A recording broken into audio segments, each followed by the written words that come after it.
The judge with red hair has a peculiar habit during court sessions. Whenever facing heinous criminals, she declares them not guilty. This strange behavior is due to a demon residing within her. Not long ago, the judge, Guangna, was murdered in a park.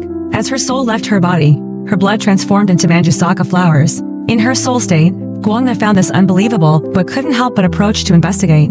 At that moment, a dazzling cross of light appeared at the edge of a cliff. Before Guangna could react, the cross transformed into a hellish stone door. As she approached, the sight on the door terrified her. It was covered with the souls of the guilty, writhing in pain and emitting endless wails. At the top of the door loomed Hades, the god of the underworld. Just as Guangna was lost in thought, the gates of hell slowly opened. This place was a valley of judgment, where those about to be reincarnated had to pass through. However, Guangna, who should have gone to false hell, was mistakenly sent to the murder hell due to a classification error. Typically, those sent here are unrepentant humans who cannot be forgiven, especially murderers. A mark is left on their foreheads by Justitia, the embodiment of justice, leading them to harsher punishment.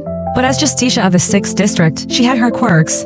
She never listened to the soul's pleas. Even upon learning that Guangna had never killed anyone, Justitia still rendered her verdict. If one is deemed a murderer, they must serve 20,000 years in the Valley of Judgment. Since Guangna offended her, an additional 50,000 years were added, totaling 70,000 years of punishment. Guangna continuously defended herself, claiming she had never killed anyone and did not deserve such a punishment. Justitia commanded her subordinates to proceed, but Valak tried to persuade her, pointing out that Guangna wasn't even on the list.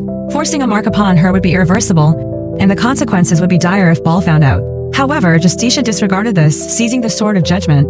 With the mark falling, Guangna's soul vanished. In the next moment, she found herself in a sea of flowers. But when she bent down to look, the flower petals transformed into a blood-red eyeball, frightening her. Before she could react, she was pulled into a building, the prison for murderers. As she surveyed the place, a monster charged at her, making her flee. Yet the monster pursued relentlessly. Just as it was about to bite her, its horns got stuck in the wall. Seizing the moment, Guangna grabbed her high heel and stabbed at the monster's eye, unwittingly provoking its wrath.